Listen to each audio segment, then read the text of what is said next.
Hi guys, it's Nikki, the creator of Nicki's Homemade Crafts. Today I would like to teach you how to make these cute little stars. It is super duper easy to make.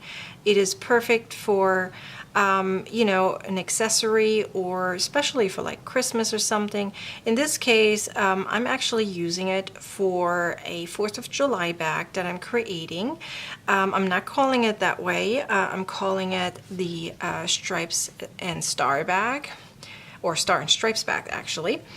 And the reason why I'm not calling it 4th of July bag, though it looks like one, is because I think if people just change out the colors, it can look like anything you want. So for example, if I would change out the blue for some green, well, then it looks like a Christmas bag, especially with the stars, you know, and or if you make it into a rainbow flavor, you know, the rainbow colors, that would look pretty too, and I'm sure it would look good for a unicorn theme also.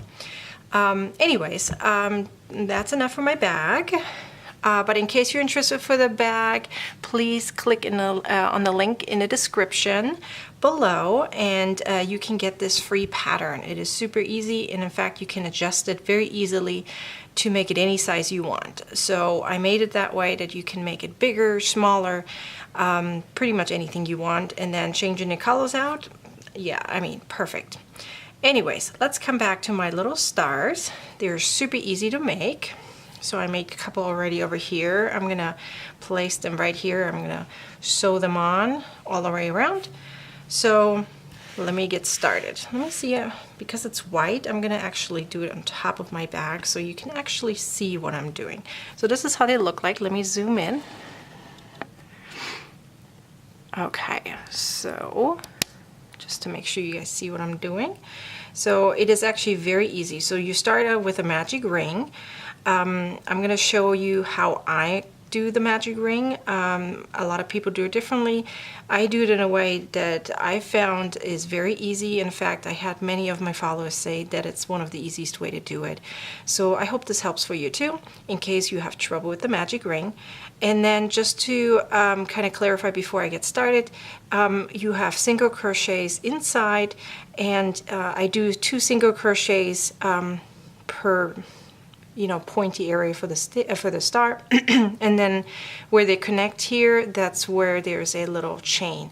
You'll see it in a second, okay? And then there's a second round, and that's pretty much it. So there's 2 rounds to do it, and then you're done with your star. Okay, so let's get started. So let me show you how I do my magic ring. So I hold the end of the string right here, and I wrap it around like this. I cross it over, okay, I'll take it out, but I'll leave my fingers down here, okay. I still have it crossed right there. I'm going to keep that little cross right between my fingers to hold it. I put the yarn through like this, so it's hanging right here, the long part of the yarn, and I literally just pull it through. So I'm keep holding it right here. It's important because most people have it too loose and then they have trouble, okay. So I come back in so that I hold my loop, okay? If it's too big, just pull here a little bit to adjust it, okay? So now I have here my chain of 1 right here. Let me see, I hope this is sharp enough. Okay, so chain of 1 right here. Okay, so 1 chain of 1.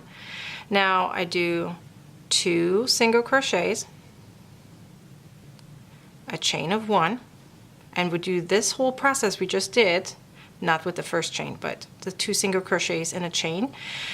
We do that in a total of 5 times because we have 5 pointy areas for the star. 1, 2 single crochets, 1 chain. Just keep going. So I keep holding my loop right here, the magic ring, okay? I was told, I was actually asked why it's called the magic ring. I do not know why it's called the magic ring. I just call it the way it's supposed to be called. Some people call it the adjustable ring too, because you know, you can adjust it as big as you like. Okay, so now I was talking so much, hopefully I did it right. It's 2, 3, 4, 5. Yes, so I did 5. Now I pull here on that string. Now I'm not going to pull it all the way yet because I want it a little loose so I know where to go. Okay, but I'll pull in the end all the way tight. Okay, so now you're going to connect the ring, like connect them together by going into the first chain. It's always a little tricky sometimes, so make sure the first chain, very first chain, is a little loose. And do a little slip stitch. That's all. First round done. Okay, now we're working on the pointy areas. So you're going to do a chain of 3. That's it. Then in the second chain you're going to do 1 single crochet, and in the third chain you're going to do 1 half double crochet.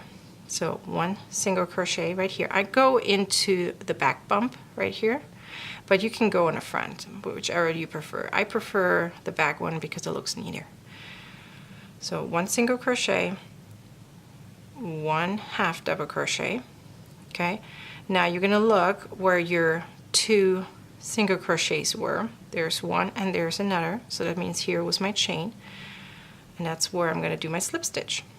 And now repeat that process all the way around until I'm done. So I did a chain of 3, 1 single crochet, and 1 half double crochet. Now I find my chain and a slip stitch. Okay, chain of 3,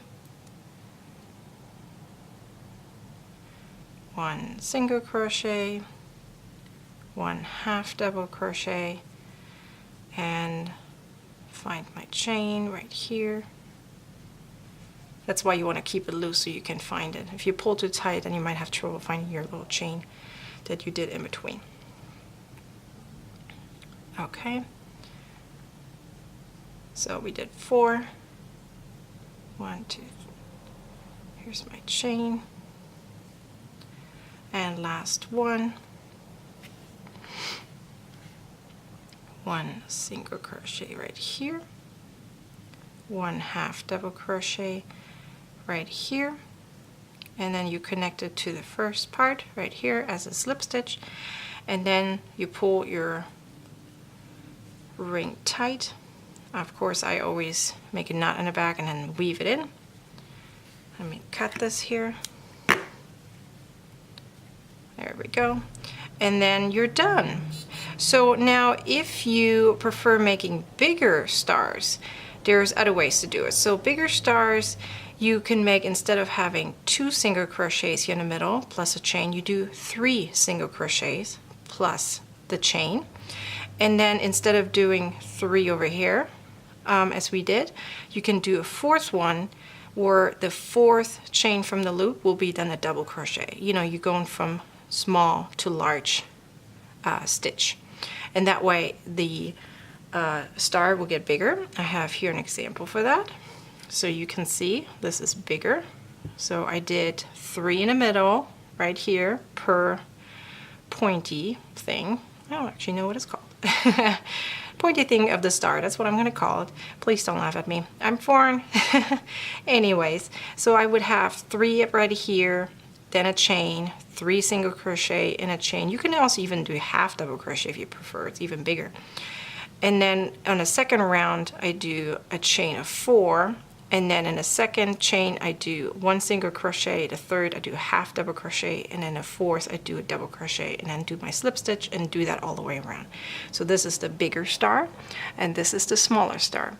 Now I used the smaller star for my particular bag here, but I just wanted to give you the option. You know, you can make it as big as you like, but the technique is the same. You know, you're just adding stitches or different types of stitches that are bigger. I hope this video was helpful, and you can give it a thumbs up, and be sure to check out the pattern for this beautiful bag. And of course, as I said, if you just change the color, you know, it works for any season or for any holiday or for birthday, whatever you prefer. Anyways, thanks for watching, and be sure to follow me on social media and subscribe to my YouTube channel. Thanks for watching. Bye!